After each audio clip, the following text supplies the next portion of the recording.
Bismillahirrahmanirrahim. Assalamualaikum warahmatullahi wabarakatuh. Perkenalkan, nama saya Indrawati A, mahasiswi jurusan Fisika Fakultas Sains dan Teknologi Universitas Islam Negeri Alauddin Makassar. Baik, pada kesempatan kali ini saya akan menjelaskan mengenai tugas ekstrakurikuler, yakni mengenai kewirausahaan.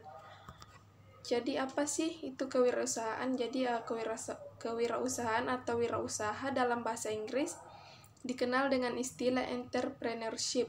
Nah, secara sederhana, pengertian wirausaha adalah proses mengidentifikasi, mengembangkan, dan membawa visi ke dalam kehidupan yang berujung dengan dibentuknya sebuah usaha.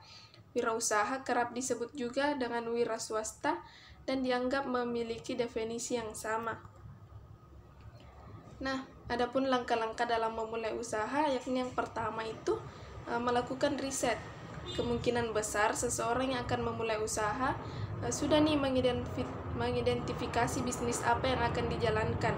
Namun, sebelum ide tersebut diaplikasikan dalam sebuah usaha, lakukan riset kecil-kecilan mengenai seberapa besar sih bisnis tersebut akan berhasil. Beberapa hal-hal ini penting untuk dijawab saat melakukan riset, yakni apakah produk yang akan ditawarkan tersebut dibutuhkan oleh masyarakat, kemudian siapa yang membutuhkannya, dan bagaimana agar bisnis yang dijalankan sesuai dengan permintaan pasar. Adapun poin yang kedua, yakni membuat perencanaan. Jadi sebelum mengaplikasikan ide tersebut menjadi kenyataan, lakukan perencanaan bisnis yang matang.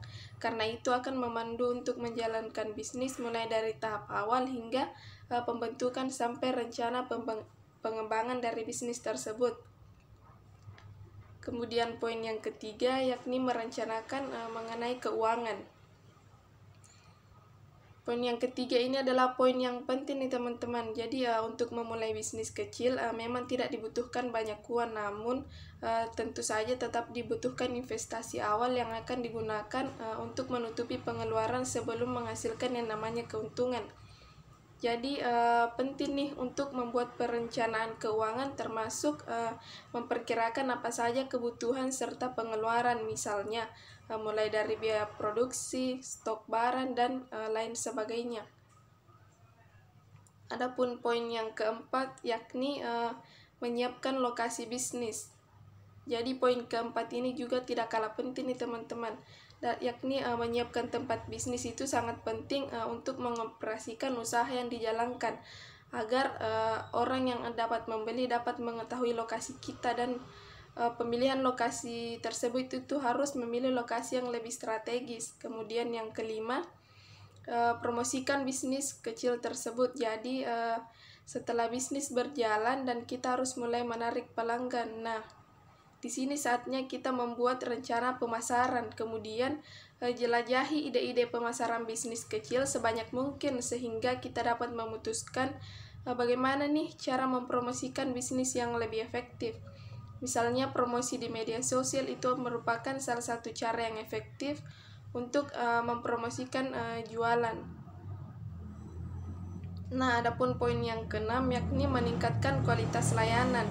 Jadi kualitas pelayanan yang dapat kita tingkatkan meliputi kualitas dalam menjawab dan merespon calon konsumen, serta kualitas pengemasan produk-produk yang kita akan jual. Kemudian di sini kita bertugas dalam menjawab pertanyaan-pertanyaan dari konsumen yang harus kita jawab dengan cekatan, agar konsumen jadi membeli produk kita dan menjadi konsumen kita. Kemudian pengemasan produk juga harus dipastikan lebih rapi sehingga tidak beresiko apabila dikirimkan nih ke konsumen melalui jasa pengiriman. Jadi kita juga bisa memberikan harga atau hadiah khusus nih bagi konsumen yang membeli dalam kuantitas atau jumlah yang lebih banyak, dalam rangka membangun hubungan yang baik dan loyalitas kepada konsumen.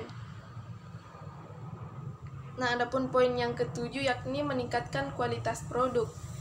Jadi poin yang ketujuh ini adalah poin yang terpenting juga, yakni meningkatkan kualitas produk yang kita jual. Setelah meningkatkan aktivitas pemasaran dan layanan konsumen, hal yang tidak kalah penting adalah meningkatkan kualitas produk kita untuk memastikan bahwa konsumen akan kembali melakukan pembelian produk kita.